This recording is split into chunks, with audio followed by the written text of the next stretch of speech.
जय हिंद दोस्तों। आइए आज चलते हैं सीमांचल अंतर्गत किशनगंज डिस्ट्रिक्ट के बहादुरगंज विधानसभा, जहां की राजनीति पूरी तरह से गरमाई हुई है। आइए सबसे पहले जानते हैं बहादुरगंज विधानसभा की राजनीतिक गणित को। देखिए, यहां पर मेजरली 3 प्रत्याशी आमने सामने होंगे।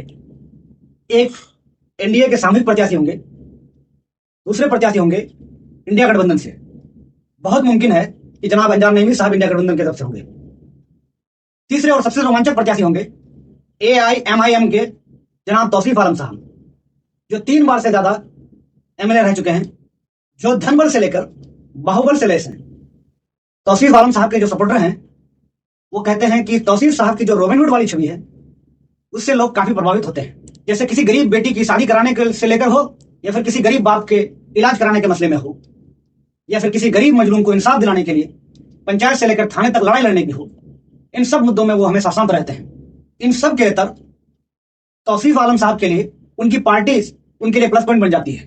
वो जिस पार्टी से आते हैं उनका नाम है ऑल इंडिया मजलिस इत्तेहादुल मुस्लिमीन, जिसके नेता हैं जनाब असदुद्दीन अवैसी साहब। खासकर अवैसी साहब को लेकर सीमांचल के लोगों में अलग तरह की क्रेज देखी जाती है। वो जिन मुद्दों को लेकर आगे बढ़ते हैं, जैसे ट्रिपल तलाक का मुद्दा हो, CNRC का मुद्दा हो, या फिर वक्फ बिल जैसे कानून के खिलाफ लड़ाई लड़ने का मुद्दा हो, या फिर माइनॉरिटीज में शिक्षा की कमी के मुद्दे हो, इन सब को लेकर वो हमेशा मुखर होकर बोलते हैं। इसीलिए सीमांचल के लोग उनसे जुड़ भी रहे हैं। खासकर सीमांचल के वो लोग जो गल्फ कंट्रीज में रहते हैं, उनमें अवैसी साहब को लेकर एक अलग तरह की दीवानगी देखी जाती है।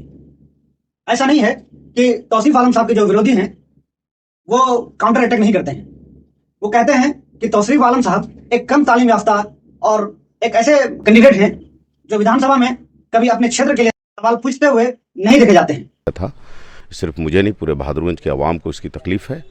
इन 17 सालों में 17 क्वेश्चन तो बहुत दूर की बात है, एक क्वेश्चन दिखा दे। एक बार विधानसभा में 4 मिनट बोलने की कोशिश की जिसपे स्पीकर ने उनको बैठा दिया। इस बात का तर्क तौसीफ आलम साहब के सपोर्टर ऐसे देते हैं कि हो सकता है हमारे लीडर में तालीम की कमी हो, लेकिन राजनीतिक एक्सपीरियंस के तौर पर पूरे बहादुरगंज विधानसभा में तौसीफ आलम साहब से ज्यादा एक्सपीरियंस किसी में नहीं है। और वो कहते हैं कि बात रही तालीम की, तो बगैर डिग्री के हमारे देश में कोई प्रधानमंत्री बन सकता है, तो कम तालीम के साथ हमारा लीडर MLA क्यों नहीं बन सकता है। इसलिए इस बार विधानसभा चुनाव बहुत अहम हो गई है। बाकी आप AIM को लेकर और तौसीफ साहब को लेकर क्या सोचते हैं, कमेंट में जरूर बताएं।